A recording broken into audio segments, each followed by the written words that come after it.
नमोऽस्तु सूर्याय सहस्ररश्मये सहस्रशाखान्वितसम्भवात्मने सहस्रयोगोद्भवभावभागिने सहस्रसङ्ख्यायुगधारिणे नमः।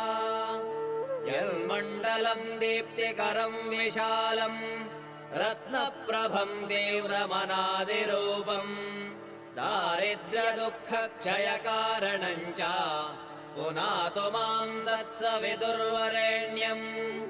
यन्मण्डलम् देवगणैः सुपूजितम् विप्रैः स्तुतम् भावनमुक्तिकोविदम् तम् देवदेवम् प्रणमामि सूर्यम् पुनातु माम् तत्सवितुर्वरेण्यम्। यन्मण्डलम् ज्ञानघनम् त्वगम्यम् त्रैलोक्यपूज्यम् त्रिगुणात्मरूपम्